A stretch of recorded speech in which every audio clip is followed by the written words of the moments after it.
si cewek ini sudah bilang sama Rila kalau dia sudah melihat cewek bergelantungan di langit-langit rumah. Ternyata salah satu teman kita itu sudah kerasukan. Kata teman-teman, ada yang ngelihat lari. Setannya? Iya, percaya gak percaya, genteng-genteng di rumah itu ada beberapa yang berjatuhan. Hehehehe, saya suka anak ini. Cerita-cerita yang lebih serem dimulai. Dan ternyata Mala juga melihat. Oh, Mala juga melihat. Jadi Mala juga bisa sedikit-sedikit melihat. Kalau si Rila tadi hanya merasakan. Dan tahu tapi nggak bisa menggambarkan. Iya, dia nggak bisa menggambarkan. Malah lebih satu level lebihnya si Sisil full indigo. Oke, habis itu kan tadi ditanyain ya Sisil ya. Gimana? Oke, langsung. Terus dia bilang, waduh, ini ngeri di sini. Di langsung, desa ini. Iya, langsung saya ketika di depan, saya Rela, Mala, Sisil dan Rangga yang nongkrong di depan saling lihat-lihatan. Loh, kenapa? Ini desanya full. Maksudnya full? Kita juga kaget ketika itu full apa? Full semua kemarin itu di depan gerbang rumahnya Pak Dukuh. Full di depan gerbangnya Pak Dukuh itu? Gerbang rumah, gerbang pagar ya rumah Pak Dukuh. Itu si makhluk ini? Semua makhluk halus yang ada di kampung tersebut. Serius? Ya. Dan si Sisil lihat itu? Sisil dari dalam jendela ngelihat itu semua pada berdiri. Jadi saya flashback malam hari kedua ya. Jadi mereka diantar pakai mobil. Kalau nggak salah mobil bak terbuka lah.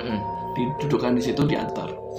Kata Sisil, semua makhluk ketika malam di rumah Posko 6 itu semua berkumpul di situ. Kumpul di situ. Maksudnya ngumpul datang ke sana. Ngeliatin. Jadi suara pecah. Itu karena banyak desak-desakan. Oh. Jadi saling bersinggungan. Kayak suara genteng yang tadi diceritain itu. Ada genteng retak, ada kayak genteng jatuh, segala macam. Itu karena mungkin gesekan-gesekan antara mereka yang istilahnya saling penuh sesak di situ. Dan tahu mau ngapain mereka? Mau mencobain untuk masuk ke si cewek tadi. Jadi mereka datang itu berlomba berebut untuk masuk ke tubuh si teman cewek yang kesurupan itu tadi. Tapi yang baru masuk yang si cewek itu yang di rumah. Makanya ketika itu yang lainnya ngejar mobil itu sampai rumah Pak Dukuh. Untuk pengen tetap masuk. Untuk pengen nyobain masuk. Nyuruh ngerasuki si. Iya. Ada itu dan masuk ke rumah Pak Dukuh, semua nggak bisa masuk ke rumah Pak Dukuh. Karena menurut Sisil Pak Dukuh punya semacam pegangan di rumah itu. Jadi mereka ibaratnya dia ke pagar. Ada yang pagar goib. Pagar goib. Pagar goib. Dan ternyata nggak cuma rumah Pak Dukuh yang punya pagar goib, tapi hampir 60% rumah di sana punya pagar goib. Berarti mereka warga situ justru sudah tahu ya. Kayak misalnya mereka kan 60% magerin tuh.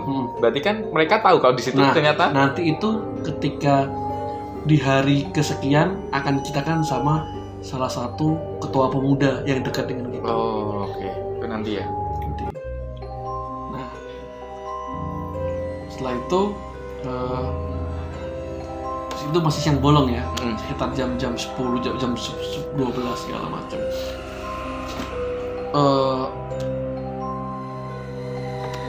Mendekati waktu asar, waktu zuhur, tiba-tiba ada yang teriak. Yang teriak siapa? Ya, siapa lagi? Oke, kita kira gini aja kan. Kita sebut si cewek itu namanya A gitu aja. Boleh. Si A ya. Miss A. Oke. Miss A teriak waktu itu. Tiba-tiba ketika kita sedang asik ngobrol di depan, si Miss A teriak. Jeritan. Ya, ketika kita masuk, dia sudah tangannya kencang sambil lihat di atas. Habis itu teman-teman kamu dan teman-teman langsung megangin? Ya langsung tiba-tiba kita langsung masuk, langsung kaget, ternyata kesurupan lagi. Anjir. Hari ketiga. Itu padahal baru aja pulang ya? Itu baru aja pulang dari rumah Pak Duko. Oke, kesurupan. Habis itu langsung Sisil pegang kakinya, Sisil bilang ke kita pegang semua ruas-ruas jarinya. Jadi semua orang di situ megangin semua? Iya, ketika itu hampir rata-rata pegang semua. Okay. Jadi ternyata jangan sampai dia itu semua mengepal menutup semua. Harus ruas, harus ini. Karena katanya mereka itu bersembunyi di semua ruas-ruas tubuh kita. Ruas kuping, ruas telinga, ruas hidung, itu kata ruas Sisilnya jari. ya? Itu memang kata di agama juga ada. Oke. Jadi mereka bersembunyi di semua ruas kuku segala macam. Makanya diusahakan untuk ada alirannya untuk hari kedua. Habis itu teriak, pingsan lagi. Oh, seketika langsung. Ya. Berarti cuma bentar ya, maksudnya enggak? Bentar. Oke. Teriak, pingsan. Teriak lagi. Pingsan lagi. Oke. Hampir ada sekitar 3 kali seperti itu. Anjir. Kayak gitu terus, tapi cepet ya? Cepet. Oke. Akhirnya sampai ba'da asar. Sampai ketika ba'da asar, agak tenang. Mendekati waktu sholat tuh agak tenang. Kita semua balik lagi lah, sambil marah-marah lah, inilah segala macam, sambil ketakutan segala macam. Akhirnya kita keluar. Jadi ketika ba'da asar itu semua agak tenang.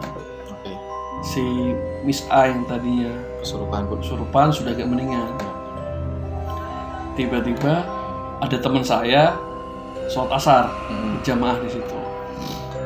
Si Miss A minta jamaah, ikut sholat ya? Ya kita bilang dah sholat aja lah, apa tuh enakan. Tidak, dia bisa berdiri sholat. Dia bisa berdiri sholat kayak biasa.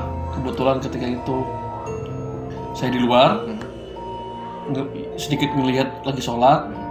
Saya rasa udah enak nih, kayaknya udah oke lah, udah bisa sholat lah segala macam. Selesai salam kanan, salam kiri, jatuh pingsan. Si Miss A-nya. Bisa pingsan lagi. Dan teman-teman panik. Diangkatlah ke kasur.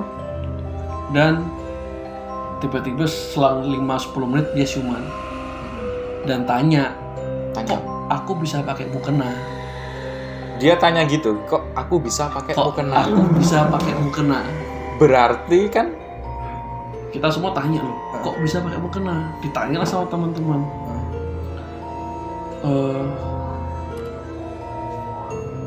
Tadi kan kamu sholat? Loh, enggak, aku tuh lagi terakhir sadar itu waktu makan tadi siang.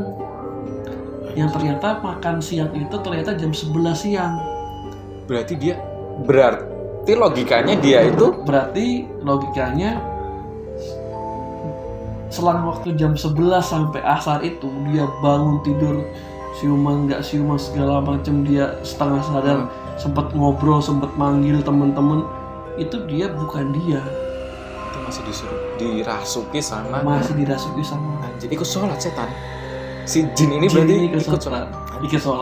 Berarti ini udah ke taraf level yang sangat-sangat tinggi sih menurutku. Si jin ini bisa sampai sholat. Anjir, tinggi. Di situ terus ketika itu selang berapa lama mau hampir maghrib pingsan lagi,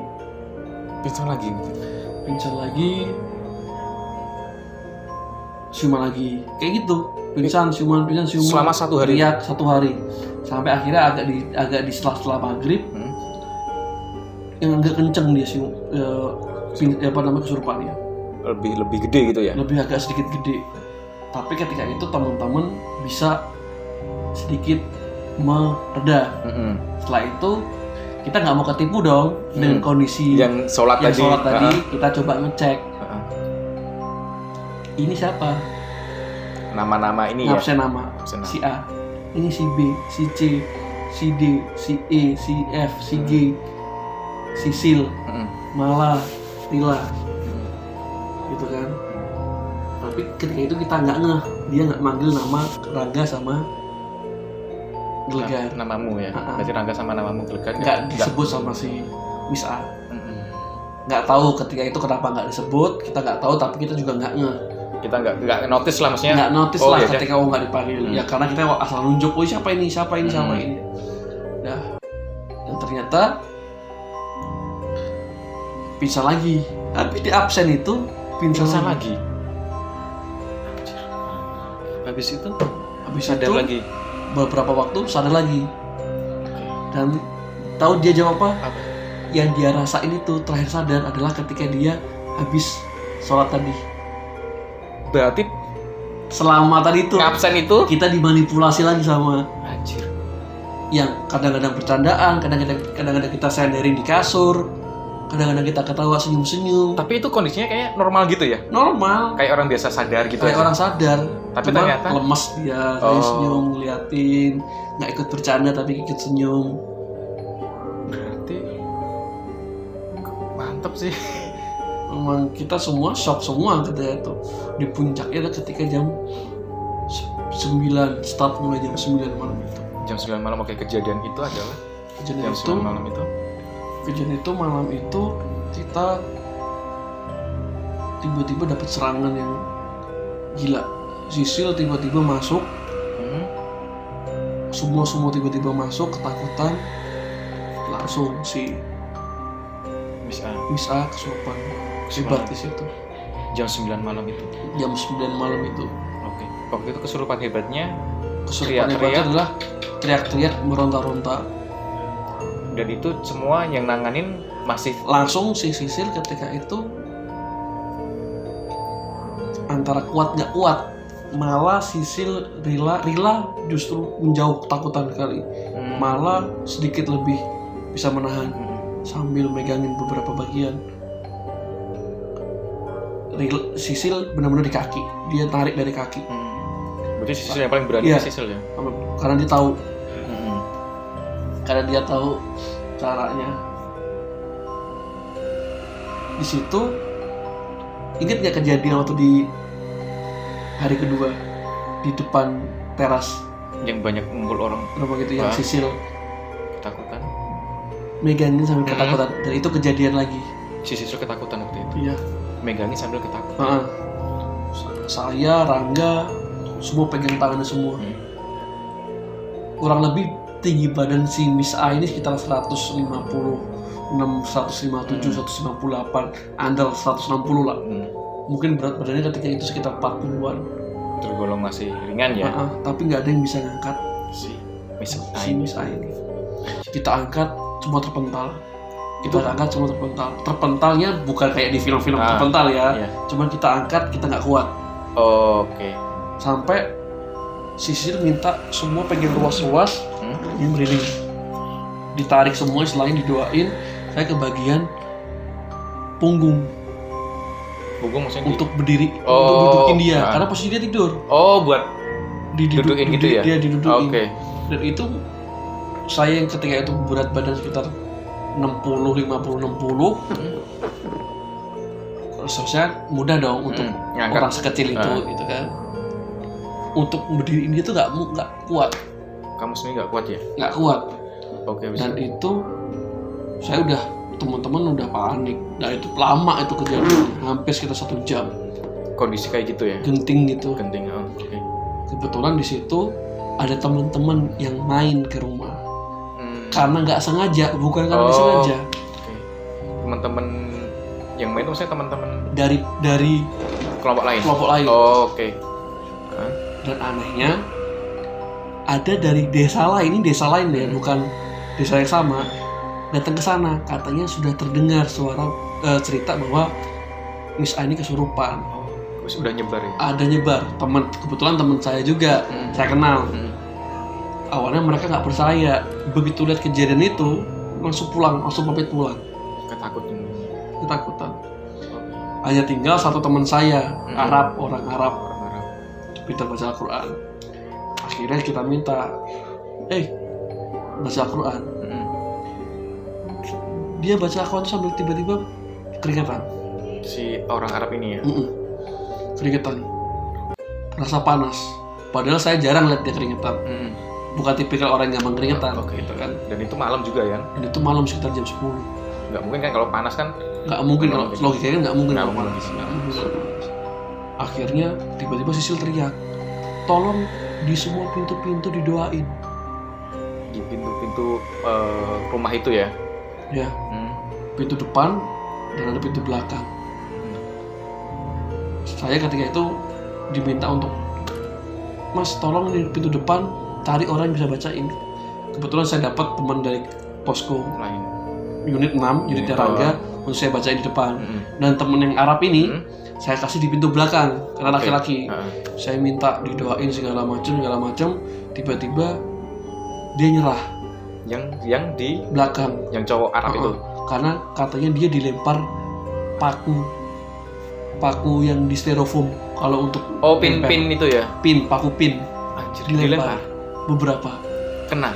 Anjir. Ada tuh, dia saksi tuh kalau ada. Dia saksi. Dia ngerasa kena. Rasa dilempar. Anjir. Di belakang padahal nggak ada orang ya waktu itu ya. Dan dia denger juga di genteng itu retak juga. Suara-suara retak genteng itu. Anjir.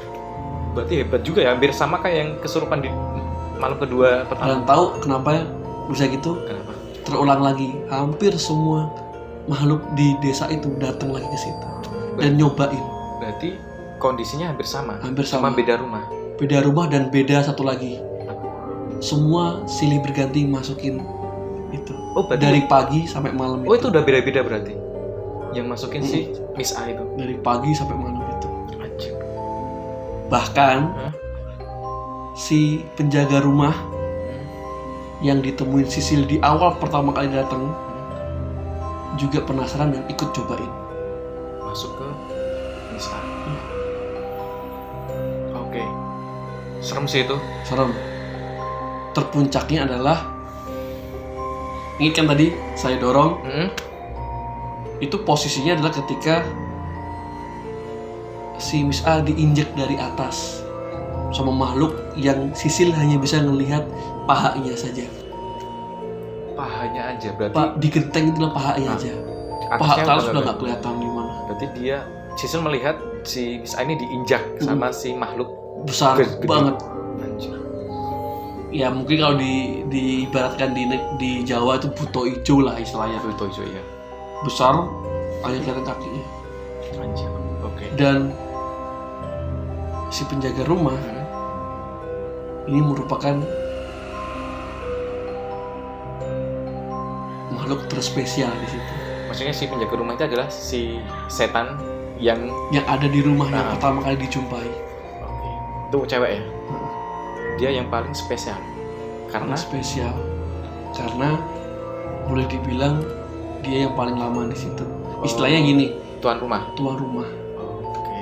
Dia sebetulnya nggak pingin untuk masuk, tapi dia istilahnya jadi penasaran karena semua bisa masuk. Kenapa semua masuk? Jadi dia penasaran untuk masuk ke tubuhnya si Miss A itu. Oke, malam itu kacau pokoknya ya. Kacau. Oke. Kacau. Habis itu penyelesaiannya waktu itu apa, ada kejadian lagi itu setelah?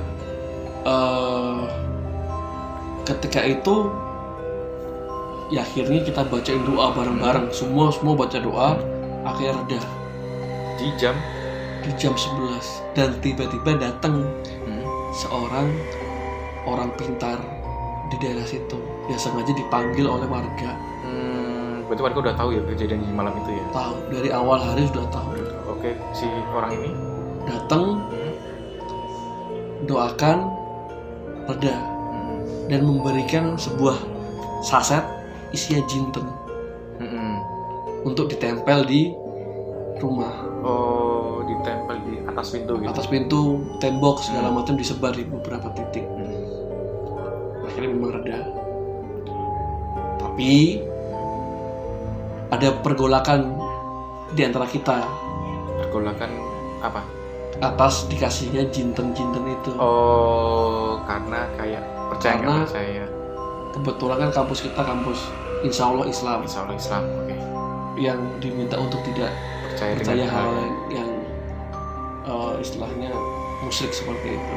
Kita hanya percaya yang bisa nyembuhin ya yang di atas, doa-doa itu. Akhirnya ya karena kita menghargai saja biar tidak dikira semacam-macam. Hari itu nggak kita tempel, kita taruh. Tapi besoknya mohon maaf nih kita buang. Nah, kita nggak mau ada benda-benda yang bukan kepercayaan. Iya. Oke. Itu di hari ke-4 berarti. Iya. Baru hari ke-4 sudah. Hari keempat. Hari keempat. Anjir, ke-4 udah dengan kejadian seperti itu. Oke, habis itu kan selesai tuh malam itu. Selesai malam itu muncul itu besok istirahat semua. Dan teman saya yang Arab itu nggak berani pulang tidur di situ. Oke. Ada dan beberapa dari unit lain akhirnya di situ juga. Jadi ramai. Di situ ramai sekali kayak ikan asin di kayak pas lebaran ya. Lebaran. Oke. Itu kejadian yang menurut saya benar-benar kacau sih. Itu tapi baru awal ya. Berarti ada kejadian yang itu adalah pintu gerbang awal yang akhirnya membuat kita tahu isi dari desa itu. Oke, habis itu kejadian apa lagi yang mungkin yang paling fantasi lah? Maksudnya yang bikin orang-orang kalau saat itu ngerasain itu pasti bakal nggak berani atau merinding lah.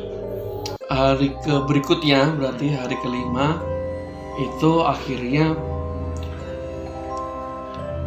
kita putuskan untuk memanggil kakak dari si Mala. Yang itu merupakan indigo yang terlatih. Oke, kakaknya si Mala ya? Iya, kakaknya Mala dan itu adalah indigo yang terlatih. Akhirnya datang ke situ. Hari pertama datang. Dia dengan temannya, Mas P. Oke. Jadi 2 orang. Masnya Mala dengan Mas P. Oke, 2 orang. Mas P. Datang ke sana, masuk. Tiba-tiba Sisil kayak kaget. Jadi sepanjang hari itu, mulai dari semalam kejadian itu rumah yang selalu ditengokin semua setiap detik ganti nengokin, muterin, istilahnya Jawa celingak-celinguk ngeliatin, tapi nggak berani masuk. Berarti Sisil tahu itu ya? Tahu. Kenapa? Karena tadi inget nggak? Ada sosok penjaga rumah. Oh, si cewek itu tadi. Iya. Itu yang membuat mereka sungkan untuk masuk. Oke, ibaratnya dia tuh tuan rumah, terus mereka tuh tamu, sungkan gitu lah. Nggak boleh masuk karena ada tuan rumahnya. Datanglah. Si Mala kan tanya masnya, sampai mana mas? Mereka baru sampai istilahnya di Jalan Raya Solo Jogja sebelum masuk ke daerah. Jadi dari Solo masuk baru sampai ke kecamatan. Si Mala bilang sudah sampai sini. Berarti dekat. Pantesan semua pada kabur. Berarti kalau boleh ini ya logikakan berarti si setan ini takut ketika si masnya Mala itu. Jadi kan tadi si rumah kan di Satroni tuh, di Satroni terus karena nggak bisa masuk. Kalau dia masuk begitu kira-kira berapa kilometer sebelum sampai, semua pada kabur, lari tunggang langgang semua. Berarti kuat ibaratnya, berarti kuat kan orang itu? Secara mungkin secara auranya lebih daripada orang-orang tersebut. Di Europe sih, lamune. Ya.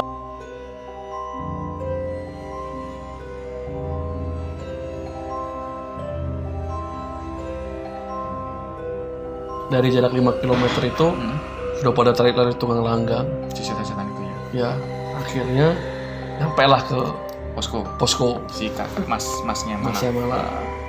Ketika sampai di posko, si Masnya Mala ini muterin si rumah. Posko 6. ambil senyum-senyum santai, relax gitu, muterin, dan akhirnya dia bilang, yaudah tak masuk dulu, karena sempat ngobrol sebentar lah dengan kita. Yaudah tak masuk dulu ya, yaudah masuk. Saya pikir akan diapain si Mala ini, si Miss A ini. Ternyata ngobrol. Mereka Ngobrol. Dan ngobrolnya apa? Kurang paham ya. Ngobrolnya apa? Kurang jelas. Yang jelas kita dengar ada suara obrolan. Oke. Tanya siapa, kenapa, dan segala macam, bla bla bla, sambil dipijat ruas-ruasnya. Pijat ruas-ruasnya, segala macam. Dan selesailah, keluarlah si Mas yang pertama. Dia bilang cukup, mending dibawa pulang ke kota, ke Jogja dulu. Kenapa? Jawabannya adalah karena belum keluar sama sekali. Berarti selama ini belum keluar ya itu ya? Ternyata selama ini memang dimasukin, tapi ada yang stay di situ. Oke. Dan ternyata obrolan tadi itu bukan antara obrolan Miss A dengan Masnya Mala, tapi si setan yang ngerasukin sama si Masnya Mala ini. Iya. Ketika masuk, akhirnya dia cerita bahwa ternyata masih ada sesosok yang di dalam situ. Dan harus dibawa ke Jogja untuk diruqyah lah istilahnya. Dinetralisasikan. Okay. Akhirnya kita putuskan untuk besoknya membawa si Miss A itu untuk pulang ke Jogja. Tapi kondisi si Masnya Mala ini udah ke Jogja duluan ya? Malam itu dia langsung pulang ke Jogja. Oke. Habis itu besoknya kebetulan saya mengundang teman saya untuk datang, karena posisi KKN teman saya ini dekat dengan kecamatan saya. Nah kebetulan ketika itu dia lagi didatangin temennya ke sana, dan temennya itu bawa mobil istilahnya. Ya kebetulan sekali lah tiba-tiba ada yang bisa membantu kita untuk bawa dia ke Jogja dengan kendaraan mobil. Hari itu kita putuskan sekitar 8 orang, termasuk si Miss A, termasuk Miss A, kita berangkat ke Jogja dengan formasi Miss A, lalu Sisil, Mala dan Rila di mobil. Oke. Berarti 4 orang di kursi belakang. 4 orang dengan kawan saya 2 yang bawa mobil. Oke. Berarti 6 mobil. 6 orang. 6 orang di satu mobil. Dalam satu mobil. 6 orang di satu mobil. Jadi ada 6 orang di satu mobil. Kemudian saya, Rangga, dan 2 orang lainnya naik motor di belakang. Oh, berarti nggak satu mobil kali ya? Nggak satu mobil. Jadi total dengan teman saya yang bawa mobil itu sekitar 10 orang kita berangkat ke Jogja. Ketika itu kita berangkat Ba'da Maghrib. Ba'da Maghrib. Oke. Ba'da Maghrib. Ya kurang lebih Ba'da Maghrib kita ke Jogja. Oke. Perjalanan dari desa KKN itu ke mana? Ke Jogja lancar apa ada kejadian? Tetap aja kayaknya nggak rela kalau ditinggal gitu aja. Desa itu tinggal gitu aja. Jadi kejadian apa? Start itu kita mulai habis maghrib kita jalan. Mobil jalan, segala macam jalan. Di jalan itu informasi yang kita dapat dari teman-teman di mobil itu kondisinya adalah si Miss A berkali-kali kayak berusaha untuk dirasukin. Berarti teriak? Enggak teriak, tapi karena kebetulan dalam mobil itu kan orang yang tahu, orang bisa merasakan. Berkali-kali kayak rasa terkejut kayak pingin dimasukin gitu. Kaget gini ya? Iya, kayak semacam kaget, tersentak gitu. Oke. Itu sepanjang perjalanan ketika ninggalin dengan desa itu. Dan kita di belakang yang 4 orang ini merasakan di punggung kita ini panas selama perjalanan. Padahal kondisi kan malam naik motor kan? sore menjelang maghrib lah, sekitar sore menjelang maghrib atau ba'da maghrib lah kita jalan. Tapi ngerasain panas dari 2 motor ya? 2 motor. Semua itu ngerasain. Oke. Yang lebih rasain karena saya boncengan sama Rangga, kita sama-sama ngerasain. Oh, kamu sama Rangga waktu itu ya? Iya, karena kita nggak sempet tanya lah dengan teman yang satunya kondisinya seperti apa, seperti itu. Jadi ya kita jalan-jalan aja sambil tanda kutip rasa-rasa lah, kok ini panas. Nah, ketika itu kita kenceng nih, semakin lama semakin kenceng nih naik motornya. Dan menurut informasi Sisil, ketika kejadian itu semua yang tadi menyatroni itu, yang malam sebelum menyatroni itu, yang mengelilingi rumah posko itu tadi ya, semua mengejar kendaraan si mobil yang bawa si Miss A. Dan si Sisil tahu sepanjang perjalanan mereka bertiga tahu Mala, Rela, dan Sisil tahu kalau dibuntuti berarti dikejar apa dibuntut ya? Dikejar. Dikejar karena mereka berusaha untuk masuk. Oh, dia masih tetap pengen, alasan itu pengen tetap masuk ke tubuh si Miss A itu. Oke. Cuman mungkin dalam tanda kutip dibentengi lah ya sama teman-teman ini. Jadi agak susah. Misalnya dikejar terus kayak Fast Furious gitu. Fast Furious dikejar terus segala macam. Sampai titiknya adalah di perbatasan Prambanan. Oke, berarti perbatasan antara Jogja ke Jawa Tengah. Jogja dan Jawa Tengah. Si Klaten itu ya, Klaten yang di Prambanan. Di perempatan Prambanan itu. Oke, di Gapura itu paling ya. Di Gapura itu kurang lebih lah di situ. Tiba-tiba seketika yang kelompok yang mengejar kita dari belakang ini berhenti dan nggak berani masuk lebih. Stop di situ. Berarti mereka tercegah di kota Jogja ibaratnya. Mungkin berarti kota Jogja ini berarti ada sesuatu yang. Nah, kebetulan kita membawanya itu adalah ke perumahan di Jakal. Perumahan di Jakal, kilometer deket Cet. Sebutin aja nggak Pak? Tahu apa? Perumahan Gria Perwita. Oke. Dekat kan berarti? Dekat rumah Rizky berarti di Gria Perwita, di bawah situ. Saya inget tuh, ketika itu dibawa ke Gria Perwita, sampai sana semua heboh. Si yang heboh? Teman-teman yang di mobil. Oh, gila mas, kalian itu dikejar dari belakang. Oh, si Sisil bilang gitu. Terus tanya, pasti kalian kerasa panas? Iya Sil. Karena kan selama perjalanan kita nggak tahu nih kondisinya kan kenapa panas. Oh, berarti waktu itu mengematchkan ya antara yang dijelaskan, yang dilihat sama Sisil dan apa yang kita rasakan. Dan itu match panas. Mas, berarti iya panas gitu banget ya? Sepanas-panasnya panas selama perjalanan, padahal itu malam sore. Enggak, maksudnya panasnya itu gimana? Kayak panas api gerah? Enggak, kalau panas api enggak, mungkin lebih ke kalau lebih ke gerah. Badan itu kayak nggak bisa ngerasain angin gitu panasnya. Oke. Berarti ibarat kayak pakai jaket tebel. Betul. Bener-bener singkup tebel, hangat, panas gitu ya. Oke. Habis itu kan udah sampai di perumahan Gria Perwita, GPW. Itu di tempatnya siapa itu? Itu di kontrakannya Masnya. Mala.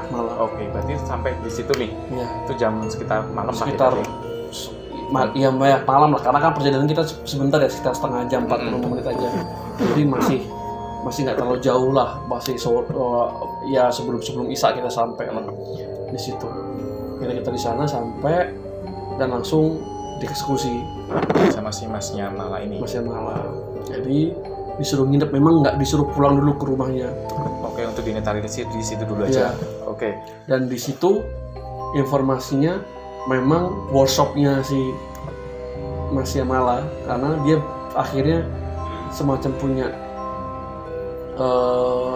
tim pemburu hantu lah istilah seperti itu, dan sering buang itu dibuangnya juga ada di sudut di sana. Jadi emang si Mas Nyamal ini dia berkecimpung di hal-hal seperti itu. Betul, memang seperti Ghostbuster lah. Oke. Ghost Hunter seperti itu. Oke. Nah, di situ hari itu langsung diobservasi segala macam. Kita pulang ke rumah masing-masing. Dan kebetulan rumahmu kan juga di Jogja. Di Jogja. Dan si Rangga juga ya kan. Semua pulang ke rumah masing-masing karena kondisinya ya udahlah, ngapain kita balik. Kita nginep sehari, toh kita juga udah minta izin ke pembina. Jadi oke, kita selama 1-2 hari memang stay di Jogja. Dan apa yang kita rasain begitu kita dalam rumah ini adem, gak ada masalah. Berarti ketika kalian di Jogja itu benar-benar tentram, tidak merasakan nggak ada apa-apa, gangguan sedikit pun nggak ada. Di rumah itu kita ke rumah, kita sempat ketemu makan malam.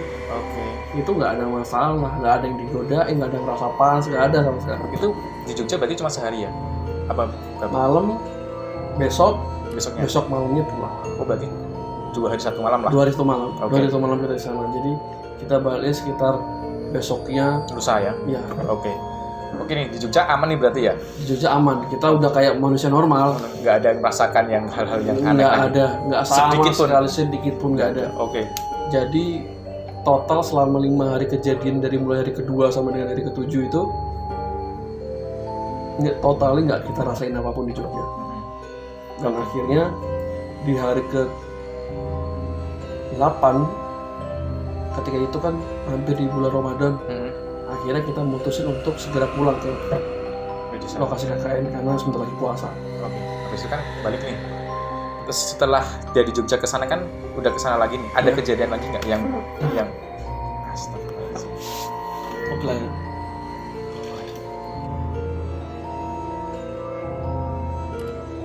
Oke, lanjut. Sorry gangguan listrik. Jadi seru nih memang semesta menghendaki kehororan ini ya. Keadaan seperti ini. Tadi kan sampai di ini, sampai rumah kita balik ke rumah masing-masing. Terus dan ternyata selama kejadian 5 hari di lokasi itu kita nggak rasain apapun itu di rumah. Jadi semuanya aman, tentram segala macam sampai akhirnya kita masuk puasa ketika itu. Masuk puasa, oke. Karena kita punya ketika sebelumnya kita sempat ngobrol, pasti puasa aman nih. Pasti puasa tidak ada gangguan orang setan-setan di penjara kan seperti gitu. Iya, akhirnya betul kita balik ke sana dengan situasi sudah puasa, tapi si Miss A ini memang agak sedikit lebih lama di Jogja, hampir sekitar 1 minggu lah. Karena dinetralisir itu dia. Dia perlu istirahat, recovery, pulang ke rumah segala macam dan banyak hal. Akhirnya dia pulang di hari kesekian lah, saya lupa. Yang jelas beberapa hari setelah kita di sana. Nah, ketika di sana udah nggak ada kejadiannya ketika puasa. Ketika datang ke sana betul memang karena awal puasa, jadi nggak ada masalah dan nggak ada apapun yang ganggu, clear semua. Cuman dari situ kita mulai muncul banyak pertanyaan tentang kondisi-kondisi yang terjadi di KKN selama 7 hari, 5 sampai 7 hari pertama itu. Oke. Berarti setelah itu nggak ada kejadian nih. Sampai akhirnya nanti muncul beberapa clue dari beberapa teman saya yang mempunyai sensitivitas lebih tinggi, yang akhirnya mengkerucut kenapa kejadian ini ya? Selama 5 hari itu bisa terjadi. Oke, berarti ini cerita-cerita yang paling seram-seramnya tadi itu udah kita ceritain semua ya? Iya, ketika kondisi KKN itu sudah kita ceritakan semua. Tapi nanti pasti nanti di part 2-nya mungkin ya kita akan bahas lebih lanjut tentang apa sih alasan atau mungkin menemukan jawaban dari si cerita teman-teman si Sisil ini. Ya, nanti kita akan detailkan kenapa si Sisil bertingkah seperti tadi, kenapa si Mala akhirnya memaksa untuk datangkan kakaknya, dan apa yang terjadi sama Mala di KKN hari-hari berikutnya selama puasa, dan apa yang terjadi sama Rila di hari-hari berikutnya ketika puasa, dan apa yang terjadi sama teman-teman di KKN selama kakak berlanjut sehingga dengan hari terakhir kakak. Jadi gini, cerita ini sebenarnya panjang banget. Berhubung saking panjangnya kita kerucutkan ya, kita agak kerucutkan dan sekarang juga kondisi penerangan susah, sedang semesta mendukung kita untuk bercerita horor hari ini. Daripada kenapa kita takutnya istirahat dulu karena juga sudah masuk ke pergantian siang ke malam. Jadi sementara sekian dulu ya. Mungkin kita akan lanjut ke part keduanya. Oke, sampai jumpa.